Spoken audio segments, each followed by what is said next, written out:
আসসালামু আলাইকুম বন্ধুরা, আপনারা সবাই কেমন আছেন? আশা করি অনেক ভালো আছেন। আল্লাহর রহমতে আপনাদের দয়া আলহামদুলিল্লাহ আমি অনেক ভালো আছি। আজকে নতুন দিনে নতুন আরও একটা রেসিপি নিয়ে আসলাম। রেসিপিটা আপনারা দেখেন। তেল দিয়ে দিচ্ছি পরিমাণ মতো, পেঁয়াজ কুচি দিয়ে দিচ্ছি, তেজপাতা দিয়ে দিচ্ছি, এগুলো ভাজা হয়ে গেছে। এবার আমি জিরা দিয়ে দিলাম। আলু দিয়ে ব্রয়লার মুরগি রান্না করব খুব ঘরোয়াভাবে। আদা রসুন কাঁচা লঙ্কা এগুলার পেস্ট দিয়ে দিলাম। খুব সাধারণভাবে আমি রান্নাটা করব, আপনারা ফলো করতে পারেন। যদি ভিডিওটা ভালো লাগে লাইক কমেন্ট শেয়ার করেন।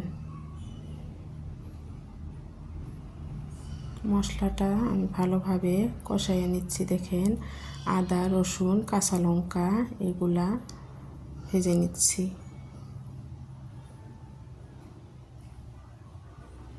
এগুলো আমার ভাজা হয়ে গেছে সুন্দরভাবে। দেখেন, এইবার আমি গুঁড়া মশলাগুলো দিয়ে দিব। শুকনা লঙ্কার গুঁড়া, হলুদের গুঁড়া, পরিমাণ মতো লবণ, জিরা গুঁড়া, ধনে গুঁড়া সব আমি বাটির ভিতরে লিকুইড বানিয়ে নিছিলাম, ওইগুলো দিয়ে দিলাম। দেখেন,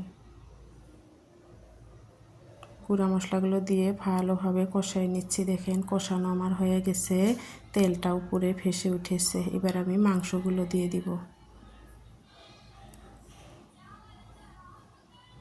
ব্রয়লারের মাংস ভালোভাবে ধুয়ে নিচ্ছি, গরম পানি দিয়ে সুন্দরভাবে ধুয়ে নিচ্ছি। আপনারা ব্রয়লারের মাংসগুলো গরম পানি দিয়ে ধুয়ে নেবেন। এবার দেখেন, আমি আলু দিয়ে দিলাম।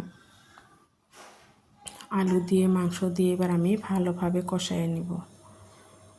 দেখেন, সুন্দরভাবে কষাই নিচ্ছি। খুব সময় নিয়ে ভালোভাবে কষাতে হয়।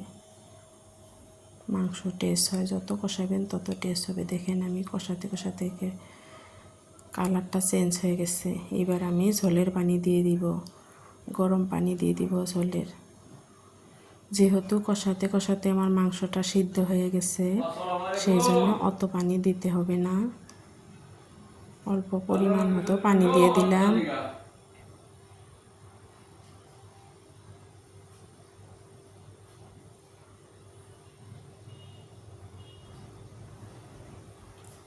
আমার মাংসটা হয়ে গেছে। এবার আমি গরম মশলা দিয়ে দিলাম।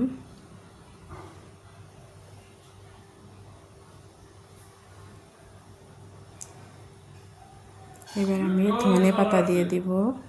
দেখেন, সুন্দরভাবে দিয়ে দিলাম। মাংসটার ফাইনাল লুক দেখেন কত সুন্দর হয়েছে। এবার দেখেন, পরিবেশন করে নিলাম।